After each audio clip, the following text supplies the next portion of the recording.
Que la gracia del Señor sea con todos ustedes. Les saludo desde aquí, desde Santo Domingo, Ecuador. Mi nombre es Jorge Rodríguez y tengo el privilegio de pastorear la Iglesia Bautista Gracia Soberana aquí en nuestra ciudad.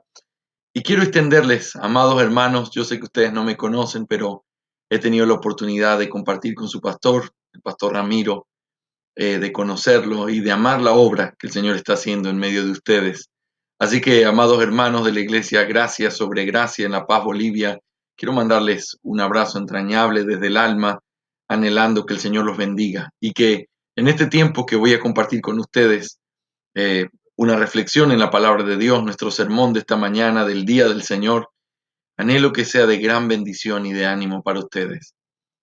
Quiero invitarles a que podamos ir al Señor en oración y que podamos empezar este tiempo de buscar su palabra, de tratar de conocerle tal como Él quiere ser conocido y que nosotros aprendamos qué es lo que Él espera de nosotros a través de la bendita Escritura. Quiero invitarles a que oremos y busquemos su rostro. Vamos a orar. Señor, te alabamos y te agradecemos por este día precioso, este día del Señor. Hoy, 15 de agosto del 2021, Señor, tú nos concedes la gracia de seguir viviendo a pesar de nosotros, a pesar de nuestro pecado, pero por tu gracia, por esa gracia que es mayor que cualquiera de nuestras desilusiones o malas actitudes. Señor, tu gracia es suficiente y nos abrazamos de ella. Te pedimos ahora que vamos con tanta reverencia a tu palabra, que tú nos ayudes, Señor, a conocerte, a pensar correctamente en todas estas verdades para el bien de nuestras almas, Señor, y para la proclamación de tu gloria. Te lo ruego en el nombre de Cristo Jesús. Amén. Amén.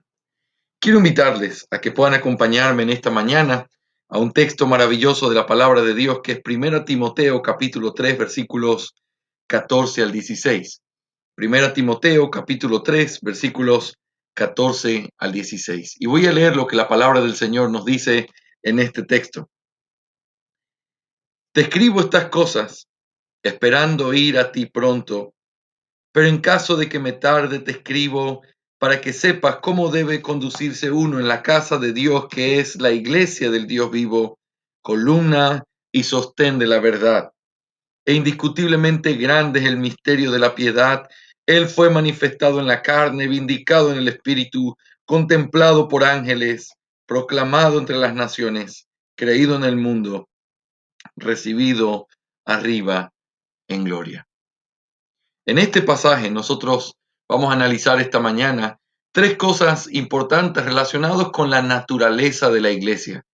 Nosotros necesitamos, como miembros de una iglesia, como parte de una iglesia, entender cuál es el verdadero corazón y propósito de lo que nosotros somos al estar juntos.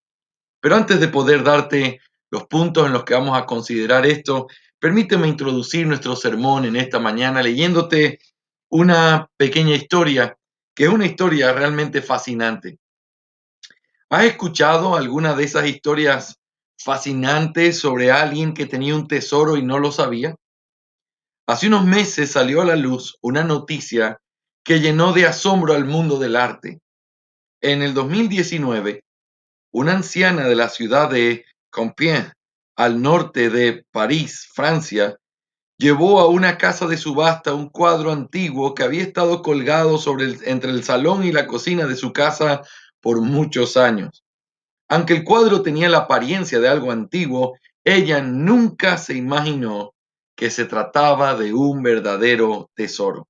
Después de ser analizado por Eric Turquin, un experto en arte antiguo y medieval, determinó que se trataba de una obra de Ceni di Beppo, más conocido como Cimabue, uno de las mayores figuras del pre-renacimiento italiano.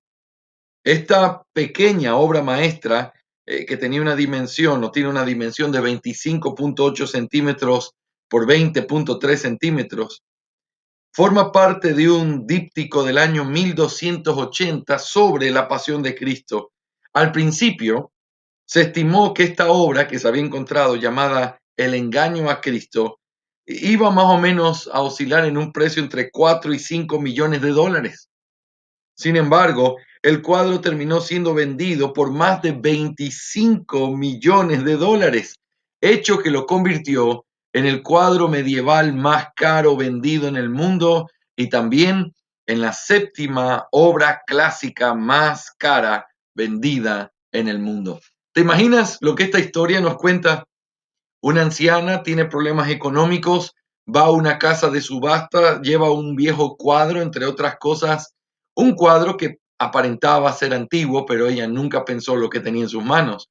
Cuando llegó y lo revisaron, le dijeron, eso es entre 4 y 5 millones de dólares lo que te van a dar. Pero cuando finalmente se vendió en 25 millones de dólares. ¿Te imaginas qué hubiera pasado mientras no se conocía el valor de ese cuadro? Si algún sobrino descuidado lo hubiera hecho caer, o si por equivocación se hubiera caído al piso y simplemente lo hubieran botado a la basura. ¿Te imaginas qué complicado es cuando uno trata un tesoro como que si no lo fuera? ¿Sabes? Eso es precisamente lo que sucede muchas veces el día de hoy con respecto a la iglesia de Cristo. Es tratada no como lo que es, sino como lo que el hombre cree que debe ser o lo que el hombre piensa que la iglesia debe tener, pero no como el tesoro que en realidad es. Encontramos personas creyentes que quizás van de iglesia en iglesia o algunos sintiendo que no necesitan la iglesia y lastimosamente este tesoro riquísimo, tan grande, he menospreciado completamente. Pero en esta mañana, ciertamente, todos ustedes que me están escuchando, no son personas que están saltando de iglesia en iglesia, por eso están escuchando el culto de su iglesia.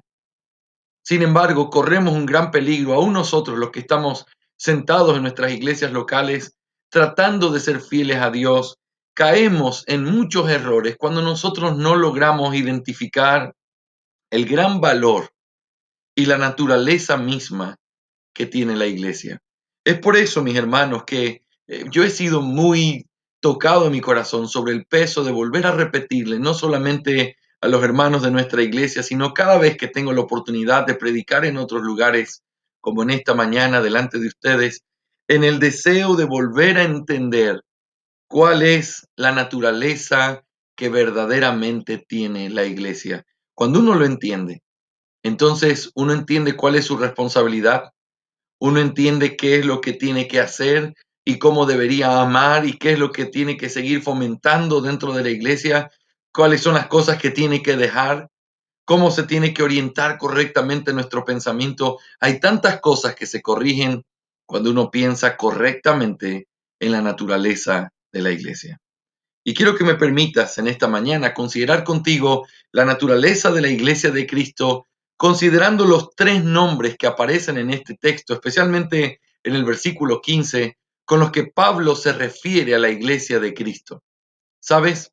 Estoy seguro que así también es en Bolivia, pero aquí en Ecuador, en los lugares donde hay una gran población indígena, sobre todo en la parte de la selva de nuestro país, cuando uno va a esos lugares, te cambian tu nombre basado en ciertas cosas que tú pudieras tener, una cualidad, alguna cosa, alguna novedad en tu vida. Ellos simplemente te cambian tu nombre y te ponen un nombre relacionado con algún aspecto de lo que tú eres o de lo que tú haces. Y eso es el sentido bíblico también. Los nombres que se le daban a los niños o a personas en diferentes casos muchas veces tenían que ver con cosas de su carácter o cosas que ellos llegarían a hacer. Y en este caso nosotros podemos reflexionar en el nombre de la iglesia que Pablo le da, mirando también y tomando esa naturaleza que hay en ella o su verdadera naturaleza. Y por eso quiero que me acompañes a mirar estos tres nombres que están en el versículo 15. En primer lugar aparece el nombre casa de Dios. En segundo lugar, iglesia del Dios vivo. Y en tercer lugar, columna y sostén de la verdad. Así que yo quiero invertir el tiempo que tenemos en esta mañana en considerar estos tres nombres, procurando descubrir que sea claro delante de nuestros ojos lo que es la naturaleza de la iglesia de Cristo. En primer lugar, entonces, consideremos la expresión la casa de Dios. Pero antes de poder considerar los detalles de esa expresión, necesitamos, como en cada pasaje de la Biblia, mirar su contexto. Mis hermanos, este pasaje, 1 Timoteo capítulo 3, versículos 14 al 16, es el pasaje central o que forma como una especie de articulación entre lo que está antes de él y lo que viene después de él.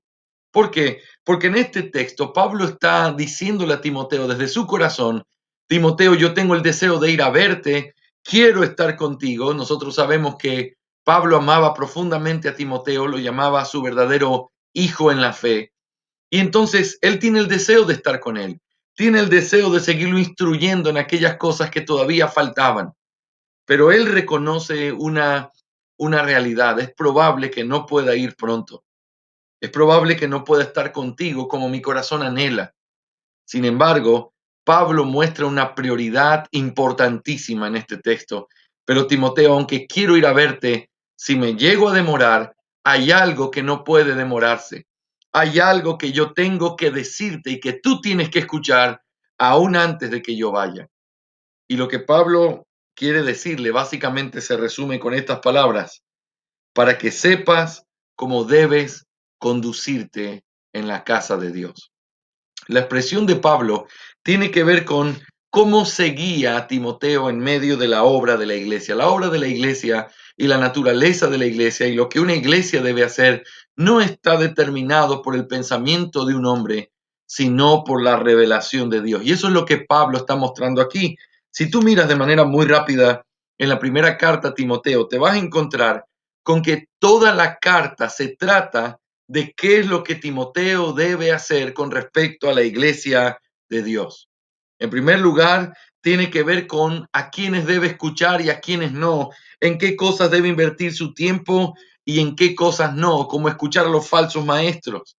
En el capítulo 2 habla de cómo todos tienen que orar y le enseña la oración y le enseña cómo quiere que se ore por todo tipo de hombres, que se levante manos santas, que se pida por el progreso del evangelio.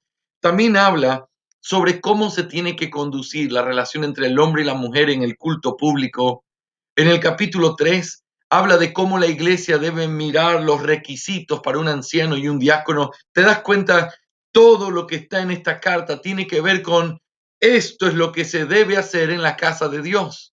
Luego, si tú pasas nuestro pasaje y vas al capítulo número 4, te das cuenta otra vez de la advertencia sobre lo que tiene que ver con la apostasía, con el hecho de tener que exhortar a los que no estaban viviendo apropiadamente.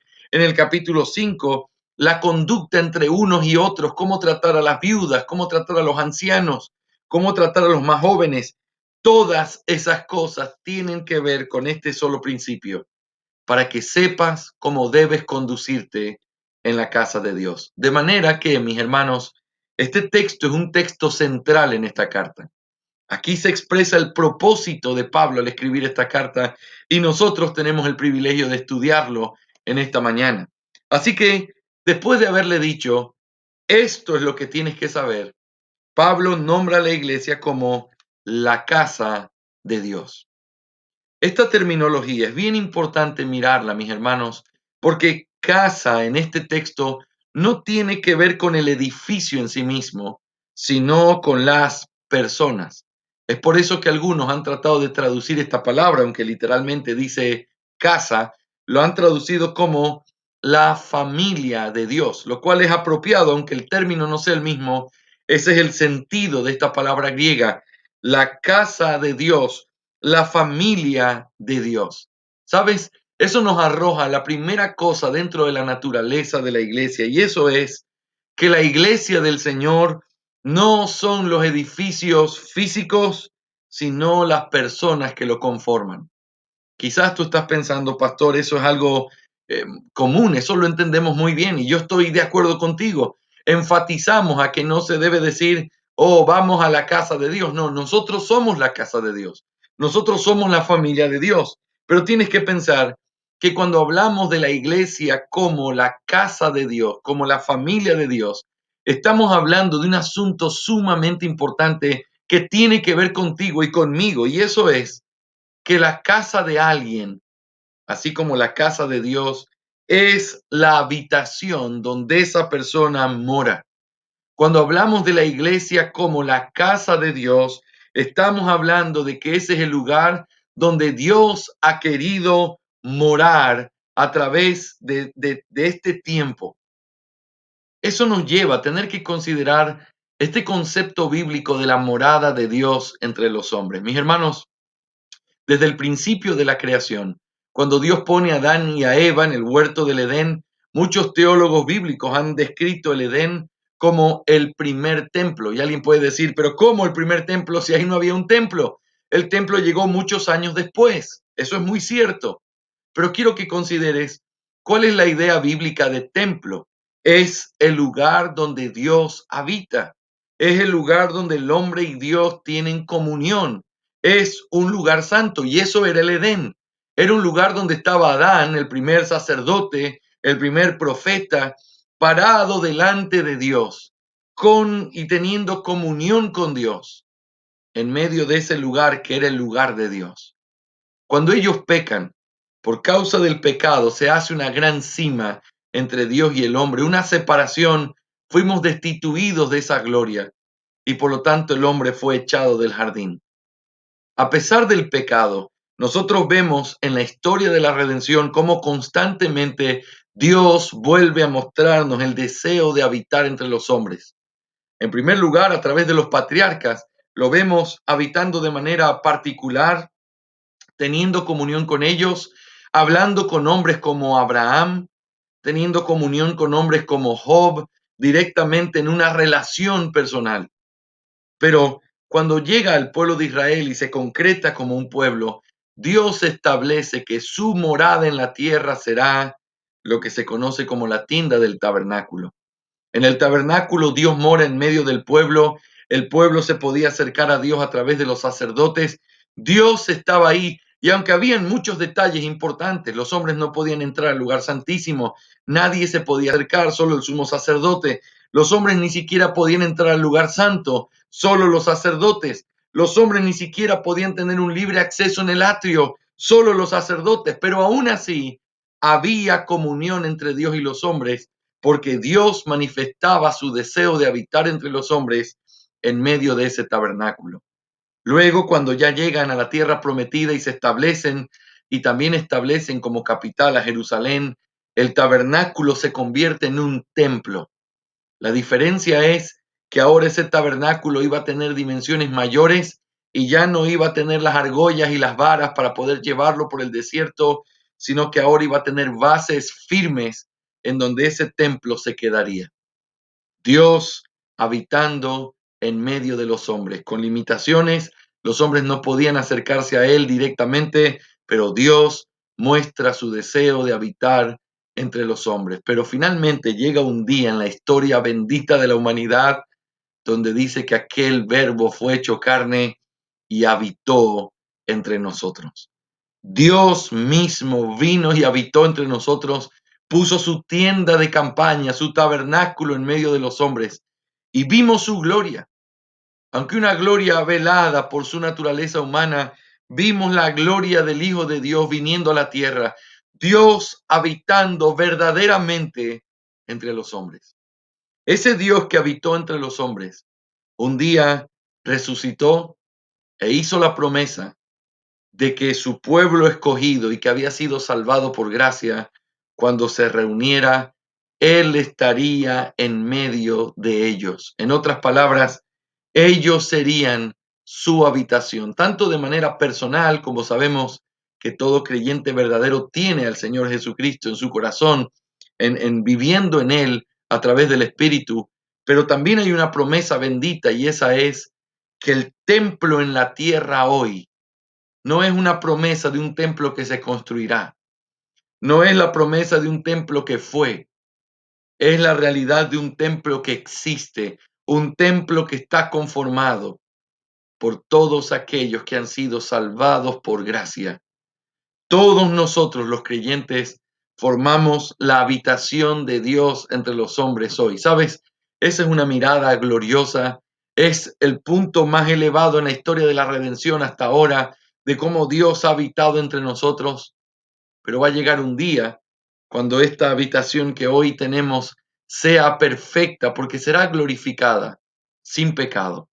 Pero mientras tanto, lo que nosotros hacemos es vivir con Cristo y teniendo a Cristo en medio de nosotros, porque cada uno de nosotros somos el templo de Dios. Conformamos juntos el templo de Dios. Cuando uno piensa en estas verdades, mis hermanos amados, uno tiene que pensar en lo que eso implica en nuestras vidas. Estamos hablando de la naturaleza de la iglesia. Y por lo tanto, al hablar de la naturaleza de la iglesia, estamos hablando de que la iglesia es el lugar donde Dios habita y esa iglesia está conformada no por piedras físicas, sino por piedras espirituales que somos los creyentes. Eso me lleva a considerar dos aplicaciones bien importantes. Número uno, la importancia de nuestros cultos públicos. ¿Sabes? Y según lo que hablé con el pastor Ramiro, todavía tienen que estar reuniéndose a través de esta forma por la pandemia. Todos nosotros tuvimos que hacerlo. Y es difícil llevar la iglesia de una forma así, porque realmente la presencia de Cristo resucitado a través del Espíritu está dada cuando el pueblo se reúne en un lugar físico a proclamar su nombre. ¿Sabes? Si hay algo que esta pandemia nos ha enseñado y si hay algo que tiene que estar claro en tu corazón, es que la iglesia de Cristo es indestructible. Y no importa cuántas pandemias o si algún día tenemos que vivir y se desata una tremenda persecución, la iglesia de Cristo no puede ser destruida por nada. Sin embargo, qué añoranza y qué anhelo tiene que haber en tu corazón de poder volver a caminar con tus hermanos en la fe y reunirse y poder proclamar la gloria de Dios, porque esa promesa de que Él está en medio de la alabanza de su pueblo se cumple cuando el pueblo de Dios está reunido alabándole. Por eso hay que hacer una distinción importante. Tú tienes al Espíritu Santo y Dios habita en ti por medio de la fe. Pero no estamos hablando de esa habitación, estamos hablando de esa promesa de habitación que el Señor hace, llamémoslo así, en su presencia de manera especial cuando la iglesia se reúne. Qué glorioso es saber que somos la casa de Dios. Qué glorioso es saber que cuando el pueblo se reúne a adorar, la presencia de Dios está en medio de nosotros. Hay una preciosa canción escrita hace pocos años en donde el autor lo que está diciendo es: no sé qué es más hermoso contemplar, si el Orión y todas las constelaciones, cuando uno las mira quizás a través de un telescopio y puede ver de manera gloriosa toda esa creación de Dios, o cuando ve al pueblo de Dios reunido, adorando a Dios en un mismo lugar, levantando una misma voz de gratitud a aquel que los rescató. Mis hermanos, es paradójico, lo sé, pero el lugar más glorioso de la tierra es la reunión de pecadores que han sido perdonados y que proclaman juntos gloria a aquel que los perdonó. Eso es lo que sucede cuando nosotros nos reunimos cada domingo por la mañana en el día del Señor, con el pueblo del Señor, con la presencia del Señor. Y quiero animarte a que prontamente puedan siempre estar añorando, pero que prontamente el Señor les conceda volver a reunirse otra vez, uno al lado del otro, escuchando cómo su canto se levanta y es el lugar donde Dios habita. Pero, en segundo lugar, también el recordar que la naturaleza de la iglesia es que que la iglesia está constituida por los creyentes y no por edificios, nos recuerda entonces también la preciosa verdad del Nuevo Testamento de que la iglesia no es los líderes, la iglesia no es simplemente los pastores, todos conformamos la iglesia. Antiguamente, por lo que aprendimos del catolicismo romano, nosotros hacíamos una distinción entre el clero y el laicado, entre aquellos que son los que sirven a Dios y los que se sientan a mirar cómo los ministran.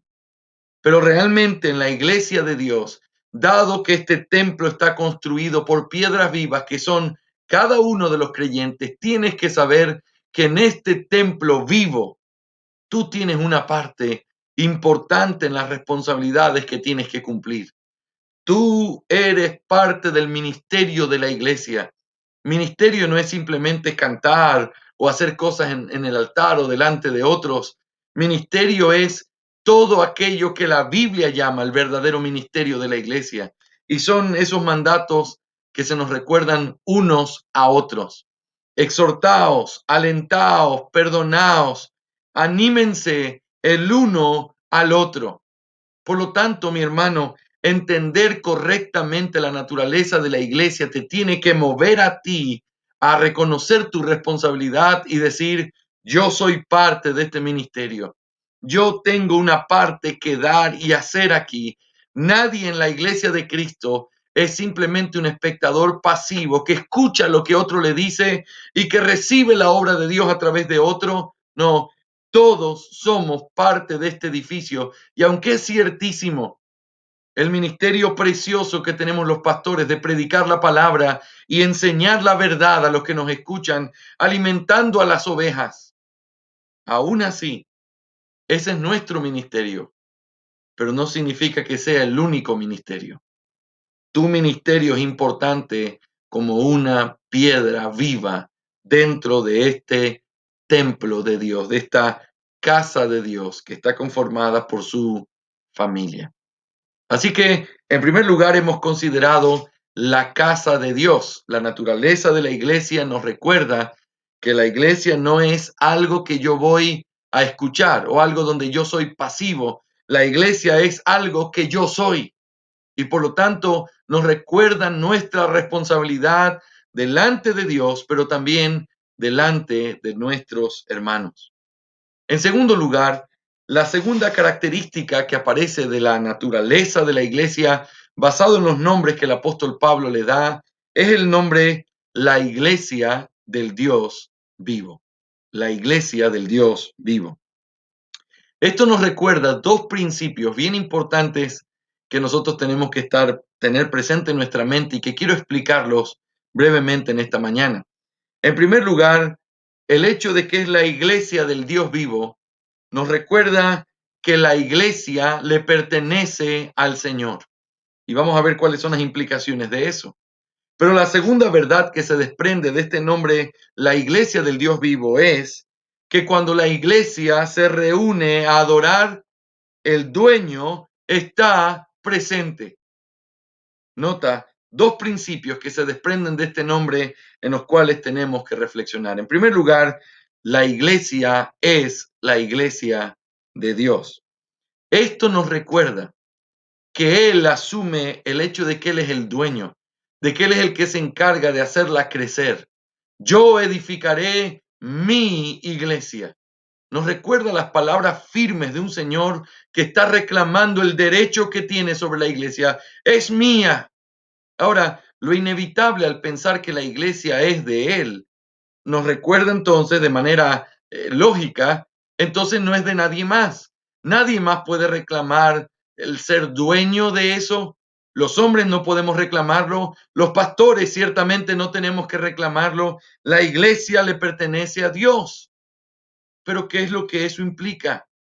Que si es de Dios, entonces es Dios quien determina cómo se deben hacer las cosas en su iglesia.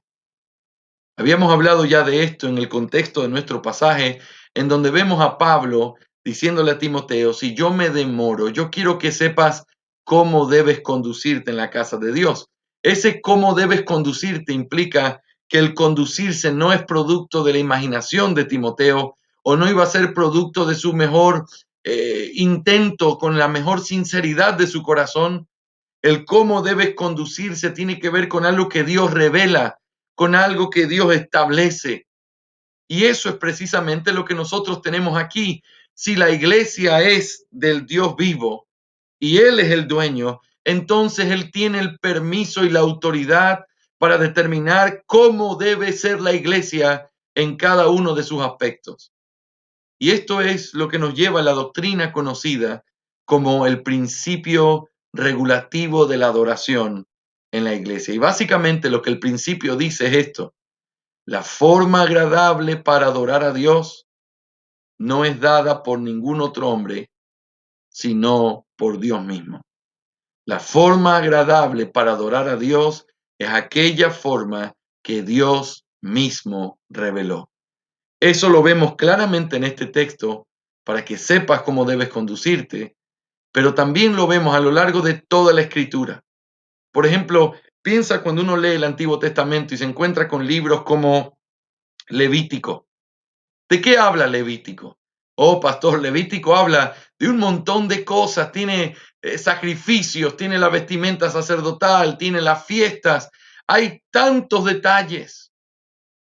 Yo estoy predicando Éxodo en nuestra iglesia y a veces llegamos a tantísimos detalles. La semana antepasada estudiábamos la vestimenta del sacerdote y en ese texto se hablaba de la ropa interior de los sacerdotes, de cómo debía ser, etcétera, etcétera. Y cuando uno encuentra todos esos detalles en Éxodo o en Levítico o en alguna otra parte de la Biblia con respecto a la adoración a Dios, uno se pregunta, ¿qué es lo que yo puedo entender o aplicar de esto en mi vida como parte de la iglesia del Nuevo Testamento?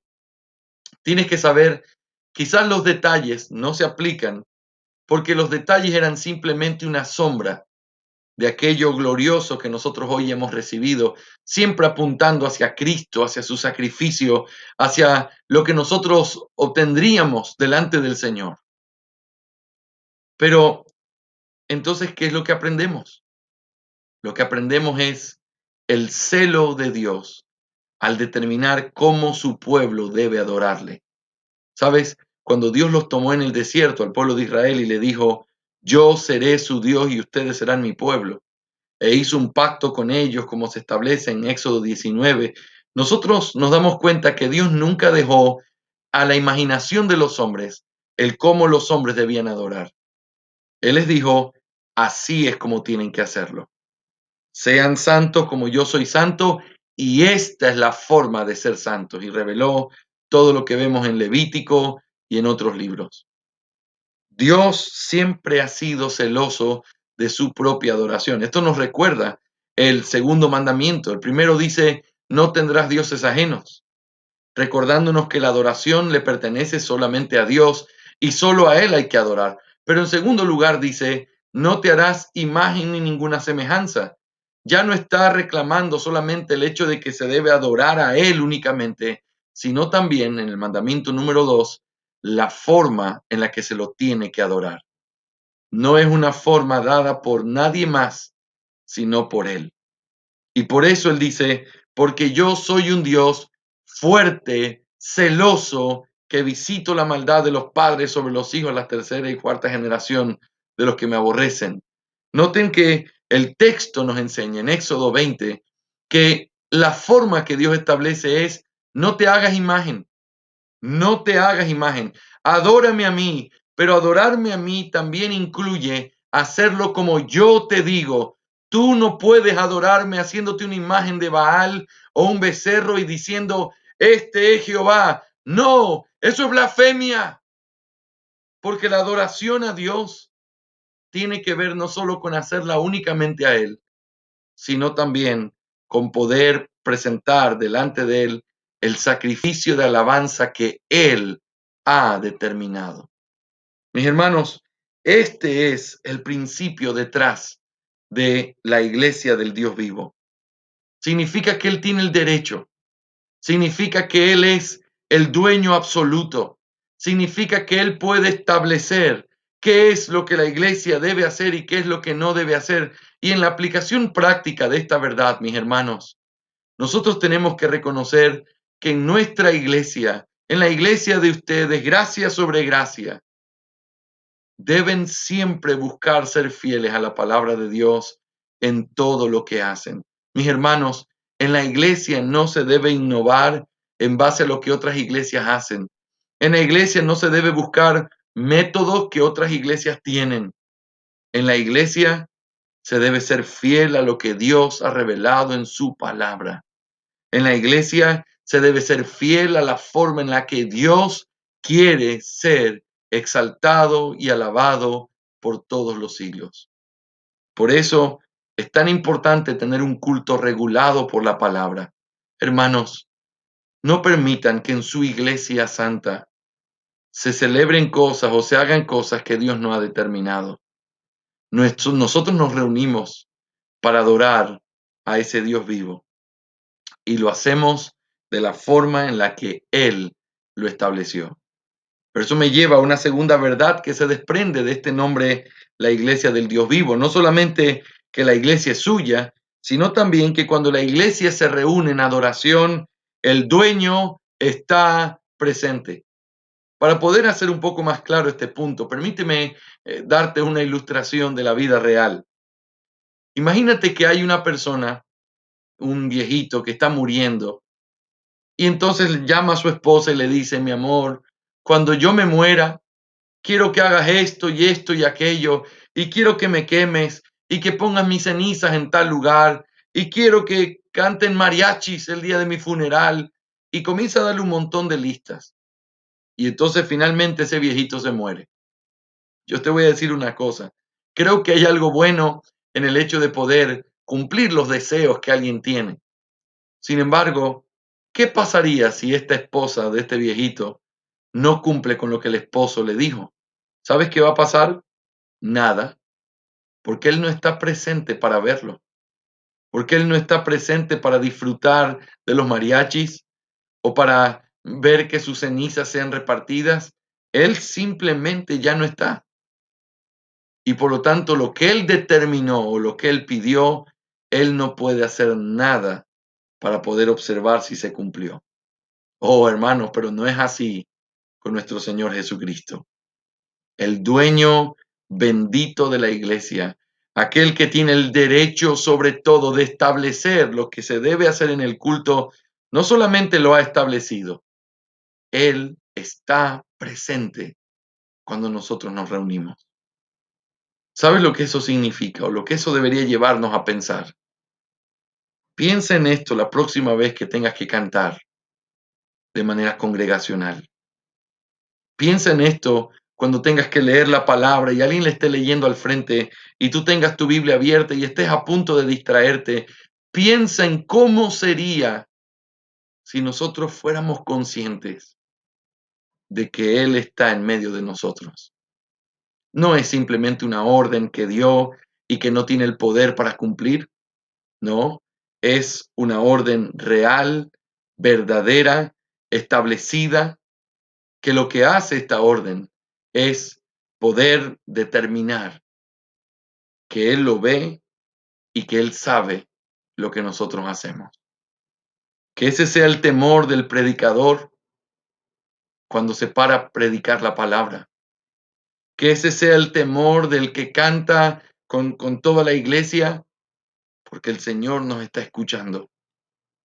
Y al fin y al cabo, yo quiero darle gloria a Él y honrar su nombre y hacerlo con todo mi corazón.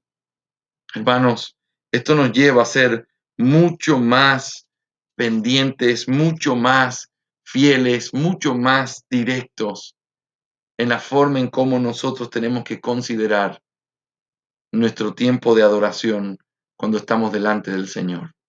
No solo tratando de ser fieles a lo que Él determinó, sino también sabiendo que Él está presente mientras lo hacemos. Pero finalmente hay un último nombre que aparece aquí, que es columna y sostén de la verdad. El texto dice, pero en caso de que me tarde, te escribo para que sepas cómo debe conducirse uno en la casa de Dios, que es la iglesia del Dios vivo, columna y sostén de la verdad. ¿Sabes? Esto está usando la metáfora de un edificio.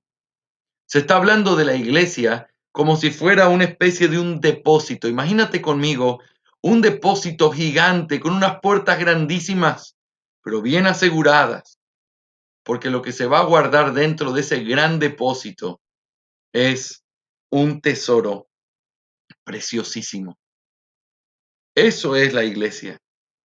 No solamente es la familia de Dios, no solamente es propiedad de Dios y Él está presente cuando estamos con Él, sino que también la iglesia es aquel lugar, aquel depósito donde Dios ha puesto su palabra. Ahora, cuando hablo de depósito, no estoy diciendo que la tradición nuestra como iglesia o lo que la iglesia diga es la verdad de ninguna manera, porque la iglesia no establece la verdad, la iglesia la guarda, la iglesia la toma de lo que Dios ha revelado. La verdad que nosotros tenemos en nuestro poder como iglesia no es algo que un hombre descubrió, es algo que Dios reveló y se lo entregó al hombre para que la iglesia pueda tenerlo y proclamarlo. Mira conmigo Efesios capítulo 3, versículo 5 y luego el versículo 10. Quiero que notes de qué manera preciosa se habla de la iglesia como ese depósito de la verdad. Dice el capítulo 3, versículo 5 de Efesios: que en otras generaciones no se dio a conocer a los hijos de los hombres, como ahora ha sido revelado a sus santos apóstoles y profetas por el Espíritu. Y luego continúa diciendo, y el versículo 10 dice, 9 y 10, y sacar a la luz cuál es la dispensación del misterio que por los siglos ha estado oculto en Dios, creador de todas las cosas, a fin de que la infinita sabiduría de Dios sea ahora dada a conocer por medio de la iglesia a los principados y potestades en las regiones celestiales. ¿Sabes? Este texto es un maravilloso recordatorio de lo que la iglesia ha recibido. Se habla aquí de un misterio que antes no había sido revelado, un misterio que había estado oculto para otras generaciones, pero ese misterio finalmente, porque Dios así lo quiso, fue revelado y entregado a la iglesia para que por medio de la iglesia sea proclamado. Y es interesante el versículo 10 que acabamos de leer, porque habla de que por medio de la iglesia se da a conocer a los principados y potestades. Está hablando aquí de seres angelicales que aunque son superior que nosotros en naturaleza, por decirlo así, en fuerza, no se les dio a ellos este depósito bendito, sino que se lo dio a la iglesia. Y la iglesia, y a través de la iglesia, es que esta verdad es dada a conocer. Es por eso, mis hermanos, que nosotros a través de esto encontramos lo central que es la iglesia para la verdad. Es decir, si alguien preguntara, ¿dónde puedo buscar la verdad? Inmediatamente nuestra respuesta debería ser, ve a la iglesia del Dios viviente, porque ella es columna y baluarte de la verdad. En ella encontrarás el depósito de la revelación de Dios. Hermanos, la iglesia es ese depósito de lo que Dios nos dio. Y por eso la iglesia tiene responsabilidades con la verdad. En primer lugar, la iglesia debe retener la verdad. En segundo lugar, la iglesia debe defender la verdad. Pero en tercer lugar, la iglesia debe proclamar la verdad. Retener, defender y proclamar implican el trabajo que la iglesia tiene que hacer por causa de ser columna y baluarte de la verdad. Mis hermanos, el tema de la doctrina, el tema de la profundidad teológica, el hecho de conocer al Señor más y conocer su palabra más, no es un asunto dado simplemente a pastores o líderes de iglesias, es un asunto de toda la iglesia. Así como todos nosotros somos la familia de Dios o el edificio espiritual donde Él habita, así como todos nosotros somos la iglesia que le pertenecemos a Él, de la misma manera todos nosotros somos columna y baluarte de la verdad. Eso significa o eso implica de manera natural cómo tú puedes retener, defender o proclamar algo que no conoces. La implicación práctica más importante en este punto es pensar en la importancia de tener que ser gente fiel a la palabra, profunda en la palabra, que medita en la palabra. ¿Cuánto tiempo estás pasando tú en la palabra? ¿Cuánto tiempo estás meditando en las verdades gloriosas que están ahí? ¿Sabes? lo hacemos por el bien de nuestras almas, lo hacemos porque a través de eso podemos seguir creciendo, pero lo hacemos también porque tenemos una gran responsabilidad. En medio de un mundo tan perverso como en el que siempre hemos estado, y hoy en la manifestación de nuestro tiempo, a través de toda la agenda pecaminosa, a través de todo el llamar a lo malo bueno, a través de todo este tipo de inclusivismo perverso, todo eso demanda una iglesia fiel que tenga en alto la palabra de Dios, que sea columna y sostén de la verdad, que sostenga con firmeza lo que Dios le ha dado para guardar. Amada iglesia, naturalmente alguien pudiera decir, pastor, pero ¿y cómo o de qué manera práctica uno puede defender la verdad? Sabes, no tenemos esta mañana el tiempo porque he recorrido bastante ya contigo, pero en 1 Timoteo capítulo 3, el versículo siguiente al 15, es decir, el 16, encontramos una preciosa revelación de cómo es esta palabra proclamada, defendida, retenida, y lo vemos en forma de lo que algunos han llamado un himno antiguo, en donde se ven diferentes afirmaciones que tienen que ver con proclamar la verdad. Dice, Él fue, o Dios fue manifestado en la carne, vindicado en el Espíritu, contemplado por los ángeles, proclamado entre las naciones, creído en el mundo, recibido arriba en gloria. Todas estas verdades son verdades que Pablo está llamando a proclamar, porque esa es la forma en que la iglesia retiene, proclama y defiende la verdad. Mis hermanos amados, toda iglesia en su naturaleza debe ser una iglesia que proclama una confesión de fe o que proclama la verdad de Dios de una manera delimitada, clara, en forma de afirmaciones, para que otros puedan saber cuál es esa verdad. La verdad de Dios nos fue dada en su palabra a través de una historia de redención. Y es la responsabilidad de la iglesia tratar de tomar esa verdad y hacerla en forma de afirmaciones claras para todo aquel que pregunte o todo aquel que se levante en contra de la verdad. Mis hermanos, ¿cuál es entonces la conclusión de esta maravillosa verdad que hemos visto el día de hoy? Recuerda nuestra ilustración inicial. Uno puede tener un tesoro como esta mujer y quizás tratarlo como que si no lo fuera, tratarlo como que si no tuviera el valor que tiene. Y lo mismo puede pasar con la iglesia. La iglesia de hoy, y si tú levantas tus ojos y miras hacia afuera, tienes iglesias humanistas, enfocadas completamente en su naturaleza humana, perversa, enfocados completamente en lo que como hombres quieren o esperan que sea. Iglesias donde el Señor no está, donde se habla de autosuperación, donde se habla de cómo ser mejores, pero no se habla de la gloria de aquel que fue crucificado y resucitó. En medio de esta generación, nosotros somos llamados a tener que ser una iglesia bíblica. Nunca te olvides de estas tres cosas que forman parte de su naturaleza. La iglesia es la casa de Dios. Tú eres parte, tú eres un bloque vivo, una piedra viva de este edificio. Dios habita en medio de nosotros.